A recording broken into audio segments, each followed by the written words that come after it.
ఆత్మ ఎప్పుడూ కూడా మోక్షం కోసం ప్రయత్నం చేయాలి, సుఖం కోసం కాదు అనగానే తండ్రి మళ్ళా కొడుకుని అడుగుతున్నాడు.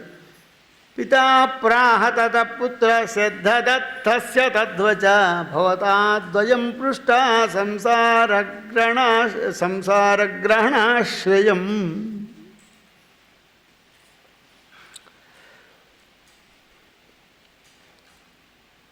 జనన మరణ రూపమైనటువంటి యొక్క సంసార విషయములను చెప్పు. సంసార చక్రం ఏ విధంగా ఉంటుంది అనగా, నాన్న నీ అనుమతితో చెబుతున్నాను.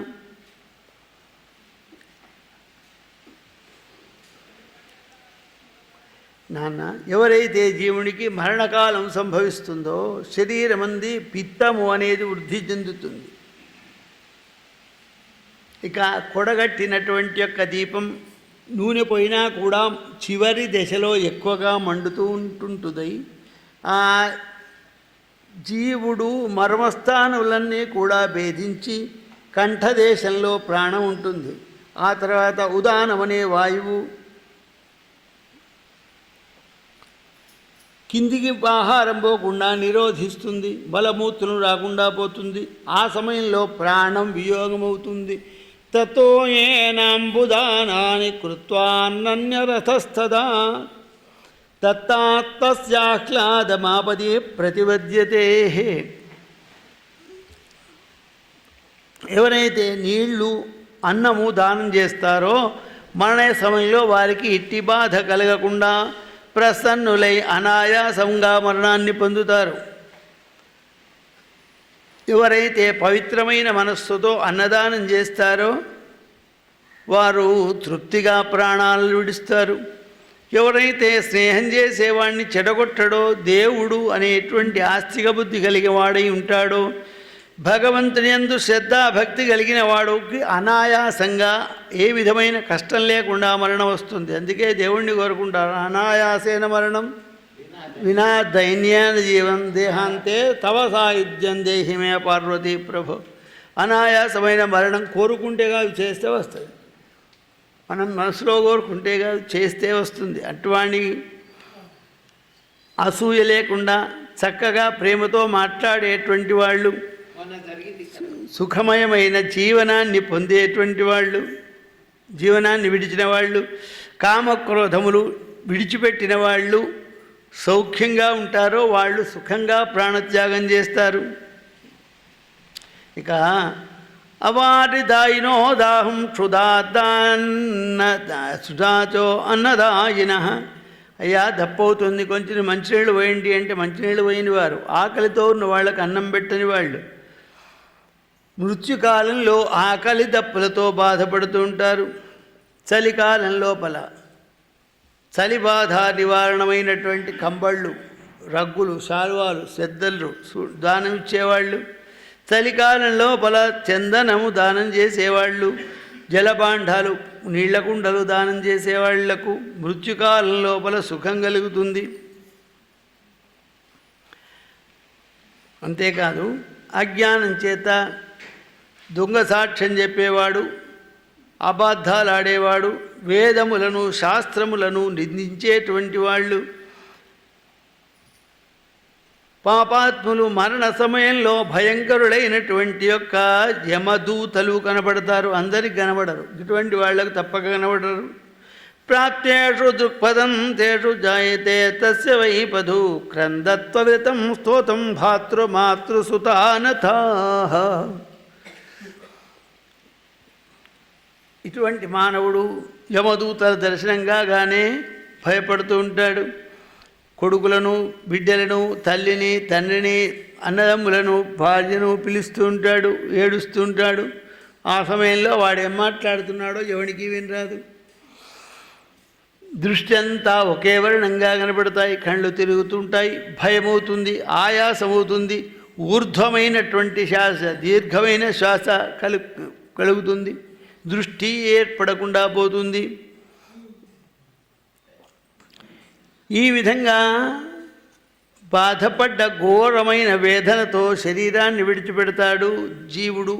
శరీరం విడిచిపెట్టగానే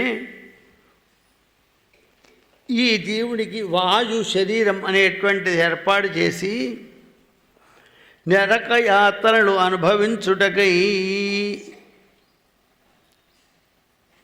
పూర్వము సరిపోయినటువంటి యొక్క రూపము, వయస్సు, అవస్థ ఆ కలిగినటువంటి వాడై యమదూతలు వాణ్ణి తాళ్లతో బంధించి కర్రలతో కొట్టుకుంటూ దక్షిణ దిక్కుకు తీసుకొని వెళుతూ ఉంటారు. కుశకంటక వల్మీక శంకుపాషాఢ కర్కశే తథా ప్రదీప్త జ్వలనే క్వచిద్దప్ప శతోత్కటే. ఆ యమదూతలు మాటిమాటికి కొడుతూ ఉంటారు. ఆ మార్గంలో ముండ్ల పొదలు, పుట్టలు, రాళ్ళు, కంకరలు, మలమూత్రములతో వ్యాపించి ఉంటుంది. కఠినమైనటువంటి ప్రదేశంలో తీసుకుని వెళుతుంటారు.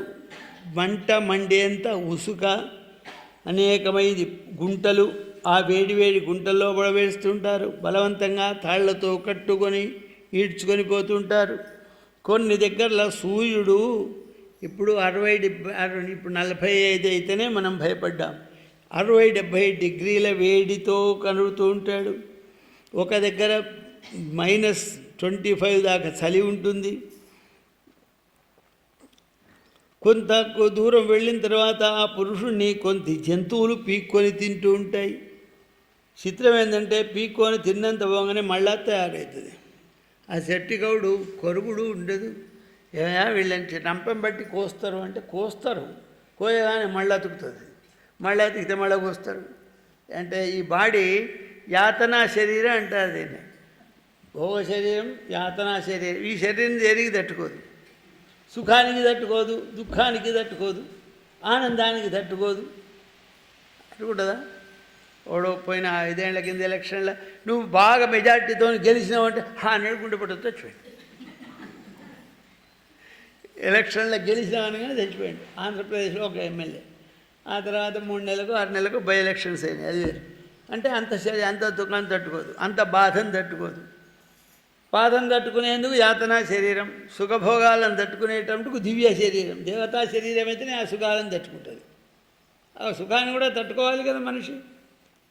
దీనికి దాటిపోయినటువంటిది వీడేం చేయలేడు అనమాట. దేనికి పనికిరాదు. యాత్రకు పనికిరాదు, భోగానికి పనికిరాదు. మంచిగా ఉన్నదని కొద్దిగా అన్నం ఎక్కువ తింటే ఆయాసం, పోని తక్కువ తింటే తొందరనే ఆకలి, నీరసం. కనుక ఆ సమయానికి అది ఉంటేనే ఇది నడుస్తుంది. కనుక భోగానికి యాతనకు పనికి వచ్చే శరీరంలో వీడిని ప్రవేశపెడతారన్నమాట. ఇట్లు పాప పురుషుడు తీసుకొని వెళుతూ ఉంటారు. ఇక ఏ పురుషుడైతే గొడుగులు, పాదరక్షలు, వస్త్రములు, అన్నములు దానం చేస్తారో వాళ్ళు సుఖంగా యమధర్మరాజు మార్గంలో వెళుతారు. భూదానం చేసేటువంటి వాడు విమానంలో వెళుతాడు, స్వర్గానికి వెళుతాడు. కళేవరే దహ్యమానే మహందందాహమృచ్చతి తాడ్యమానే తథా వైతి ఛిద్యమానే చ దారుణే.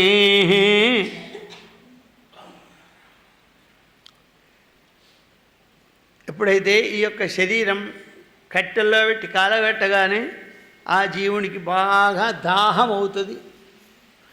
ఆ దాహంతో పాటు యమదూతల యొక్క బాధ, ఆకలి దప్పులతో బాధపడుతూ ఉంటాడు. అప్పుడే చనిపోయినటువంటి యొక్క వాడిని ఉద్దేశించి నిత్యకర్మ అని చేస్తారు. ఆ నిత్యకర్మలో ఇచ్చేటువంటి యొక్క తిలోదకములతో దాహం తీర్చుకుంటాడు. ఇక్కడ తిలోదకం ఇస్తే అక్కడ వానికి దాహం తీరుస్తారు. ఇక్కడ మనం పిండం పెడితే వాళ్ళు ఆకలి తీస్తారు. ఇక్కడ మృత్తికా స్నానం, వాసోదకములను ఇస్తారు. మృత్తికా స్నానం చేస్తే శరీరంలో కాల్చినందువల్ల తాపం అనేటువంటిది తీరుతుంది. ఇక వాసోదకాలు ఇస్తే శరీరం స్వస్థత కలుగుతుంది. ఇవన్నీ చేసినందువల్ల అక్కడ ఉండేటువంటి వాణి తప్పిక తీరుతుంది, ఆకలి తీరుతుంది.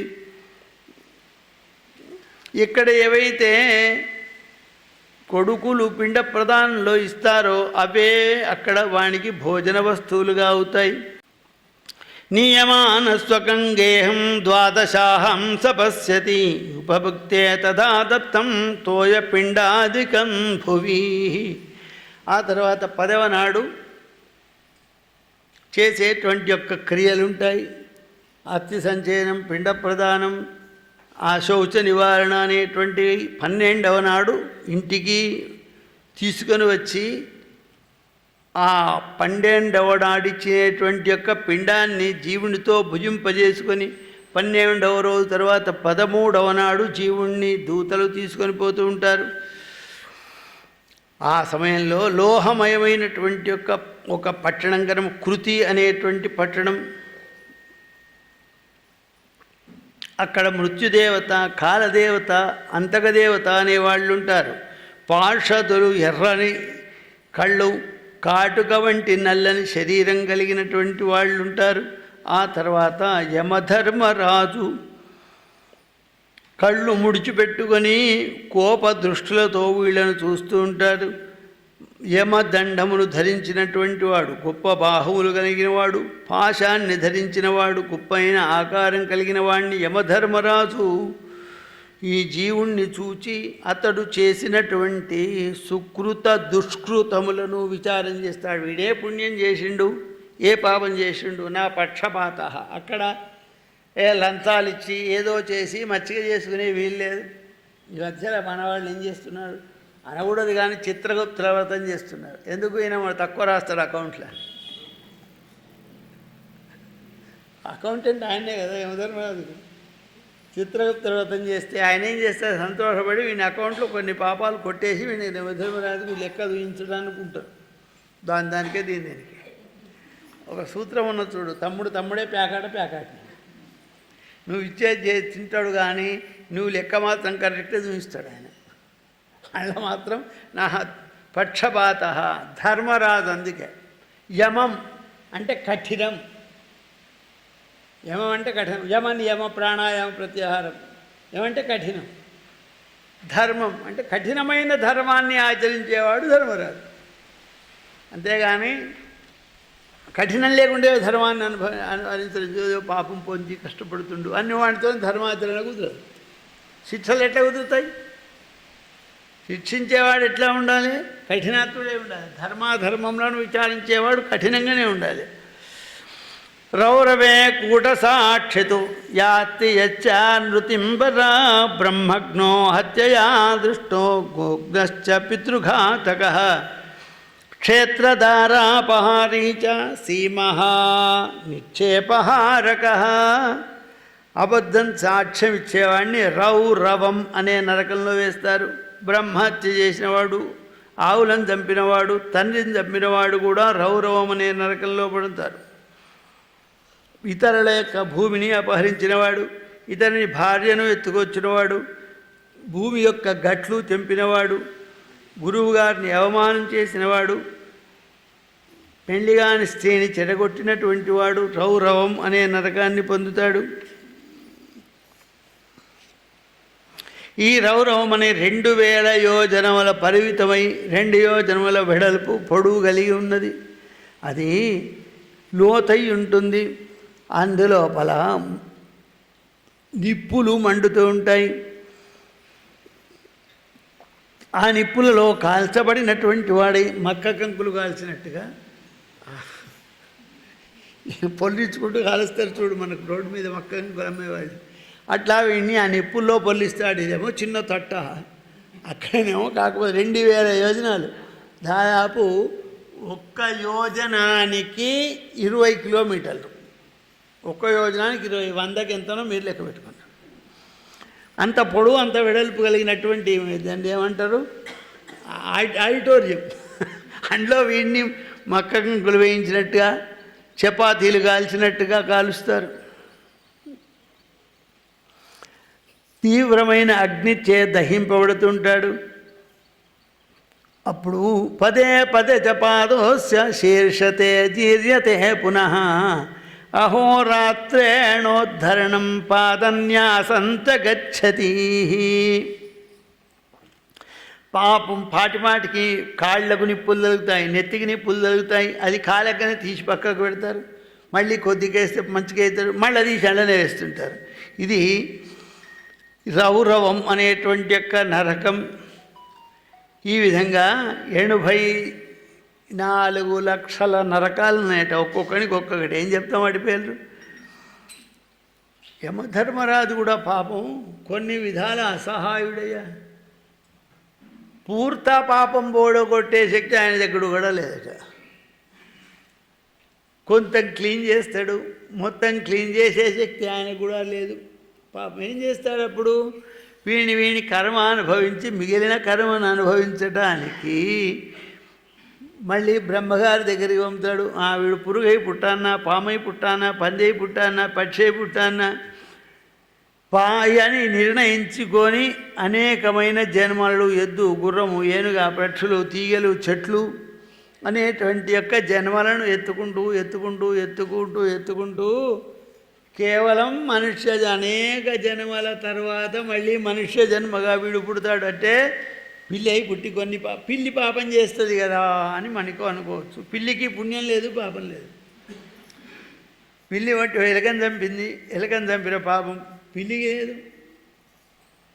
పిల్లి చేత చంపబడి తిన్న పాపం ఎలుకకు లేదు. పాపపుణ్యాలు జంతువులకు లేవు. ఎవరికి ఉన్నాయి? ఒక్క మనిషికే ఉన్నాయి.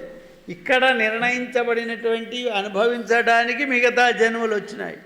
కానీ కొందరు చెప్తున్నట్టుగా పిల్లి పిల్లిగా, కుక్క కుక్కగా, పంది పందిగా, మనిషి మనిషిగానే పుడతాడు అన్నాక వాడి ఏం చేస్తే ఏమవుతుంది? మళ్ళీ మనిషిగానే పుడుతుంది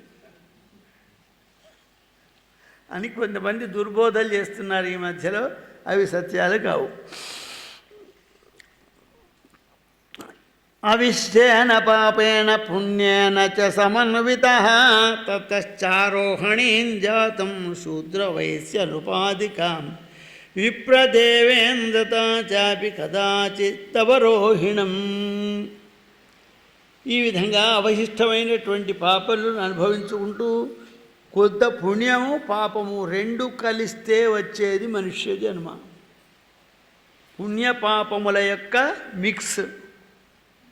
అందుకే మా దగ్గరికి వచ్చి అడుగుతుంటాయా, నాకు గ్రాచారం దాల్చలేదు, శనేశ్వరుడు కష్టపెడుతుండు, సూర్యుడు సుఖపెడుతుండే, వాడికైనా శనేశ్వరునికి ఏమైనా అప్పు తీసుకొని ఎగ్గొట్టినావా? ఎప్పుడైనా తిట్టినావా?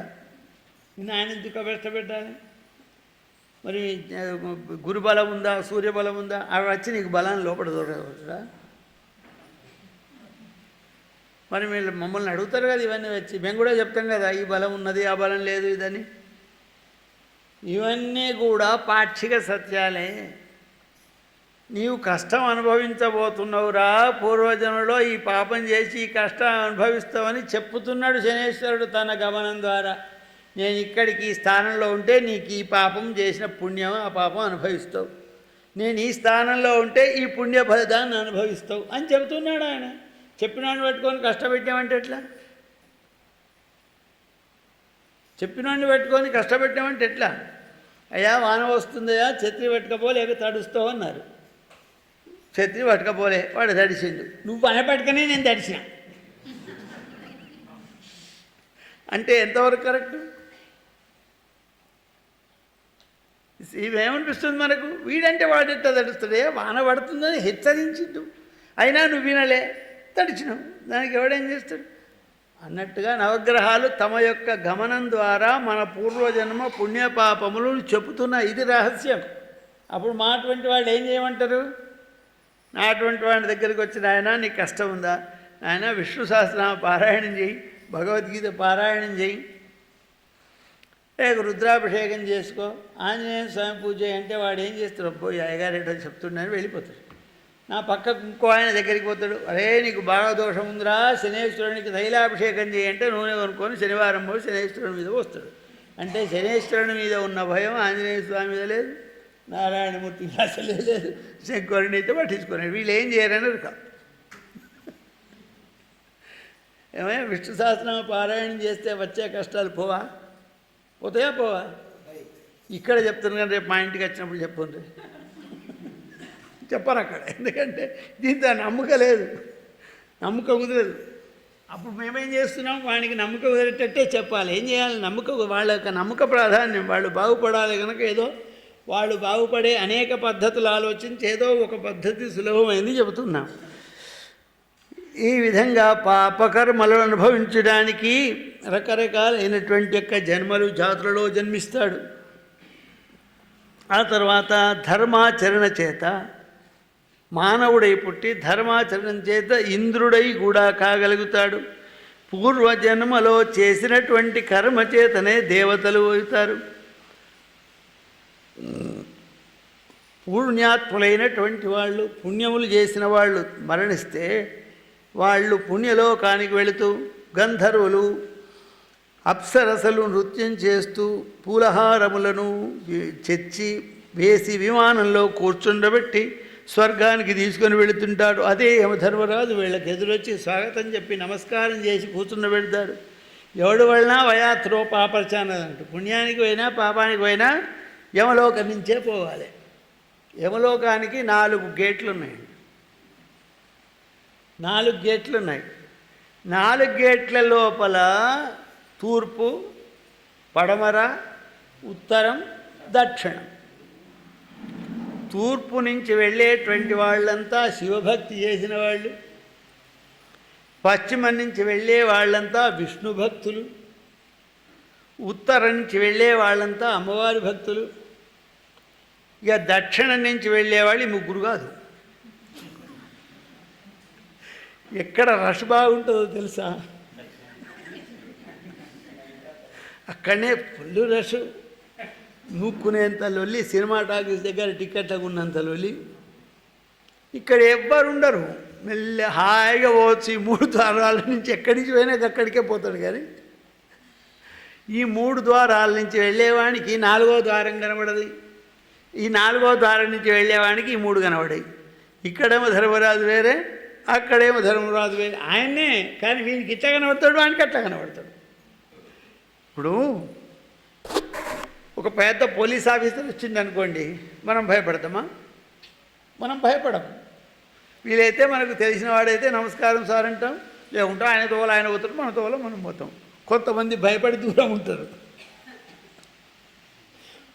ఎందుకు దూరం ఉంటారు? వాని దగ్గర భయం ఉంది కనుక దూరం ఉంటారు. మేము మొన్న హైదరాబాద్ నుంచి వస్తున్నాం కారులో, అన్ని బండ్లు కార్లన్నీ పోలీసు వాళ్ళు ఆపుతుండ్రు.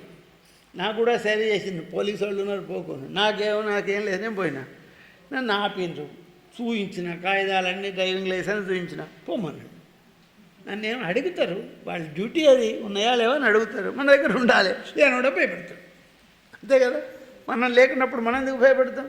కనుక మనకు భయపడకుండా కనబడవాడే వానికి భయపెట్టేట్టు కనబడతాడు. ఇప్పుడు వాడిని భయపెట్టేది ఏది చెప్పండి?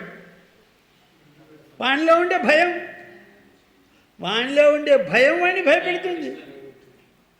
వీడిలో భయం లేదు కనుక వాడికి భయపడు. ఇట్లెంత కనబడుతున్నాడు భయంకరంగా అని అంటే వానిలో భయం ఉంది కనుక భయంకరంగా కనబడుతుండు. వీడికి భయం లేదు కనుక సౌమ్యంగా కనబడుతుంది కదా. మన యద్భావం తద్భవతి. అందుకే యమధర్మరాజు వాళ్లకు స్వాగతం చెప్తాడు. దీపాలు ముట్టేయండి సార్. జాయంతే చ కులే తత్రం తద్వృత్త పరిపాలక భోగాన్ సంప్రాప్య తం యగ్రాం సక్తో యత్తూర్యమన్యథా ఆవరోహణీ చ సంప్రాప్య పూర్వ అద్యాంతి మానవాః ఏతత్తే సర్వమాఖ్యాతం యథా జంతుర్విపద్యతే అత శృణ్వస్వ పురుషే యథా గర్భం ప్రపద్యతే. నాన్న, అటువంటి యొక్క వాళ్ళు పుణ్యాత్ములంతా స్వర్గభోగములను చిరకాలను అనుభవించి ఏతం స్వర్గలోకం విశాలం క్షీణే పుణ్యే మర్త్యలోకం విశంతి. పుణ్యమైపోగానే మళ్ళీ మనుష్యలోకంలో పుడతారు. ఆ పుట్టేటువంటి వానికి ఒక ఛాన్స్ ఉంటుంది. నేను ఎవరింట్లో పుట్టాలి అని వాడు ఎన్నుకుంటాడు. శుచీనాం శ్రీమతాంగే యోగ భ్రష్టోభిజాయితే. ఎవరి కడుపులో పుట్టాలి, ఎవరి కడుపులో పుడితే నన్ను ఇట్లనే బతకనిస్తారు కదా. పుణ్యాత్ముడి కడుపులో పుడితే ఇదే పుణ్యాలు చేయవలసి వస్తుంది. ఒక దుర్మార్గుని ఇంట్లోనే పుడితే అన్ని దుర్మార్గాలు నాకంటుతాయి అని ఆ పుణ్యాత్ముడు వెతుక్కుంటాడు. పాపాత్ముడికి అవకాశం లేదు. ఎక్కడ నిర్ణయించినాడో అక్కడ పుట్టవలసిందే అని సుమతి అనేటువంటి బాలకుడు మహామతి అయినటువంటి తన తండ్రి గారు చెప్తున్నాడు మహర్షికి ధర్మపక్షులు చెప్తున్నాడు. జగదంబ విశ్వపాలిని మాతాకి జై. స్వస్తి ప్రజాభ్య పరిపాలయీషాః గోబ్రాహ్మణేభ్య శుభమస్తు నిత్యం. లోకాః సమస్తాః సుఖినో భవంతు. కాళే వర్షత్పర్జన్య పృథివీ సస్యశాలిని దేశోऽयं క్షోభరహితః. బ్రాహ్మణాः సంతు నిర్భయా అపుత్రాः పుత్రిణः సంతు పౌత్రు శరదాం శతం. కాయేన వాచా మనసేంద్రియైవ బుద్ధ్యాత్మనా వా ప్రకృతే స్వభావాత్ కరోమి యద్భజా. నీలాచల నివాసాయ నిత్యాయ పరమాత్మనే శ్రీలక్ష్మీ ప్రాణనాథాయ జగన్నాథాయ మంగళం. మంగళం కృష్ణచంద్రాయ పూర్ణబ్రహ్మస్వరూపిణే పరాసలీలా విలాసాయ రాధాకృష్ణాయ మంగళం. సర్వమంగళమాంగళ్యే శివే సర్వార్థసాధికే శరణ్యే త్ర్యంబికే దేవి నారాయణి నమోస్తుతే. बोलो सद्गुरु महाराज की జై.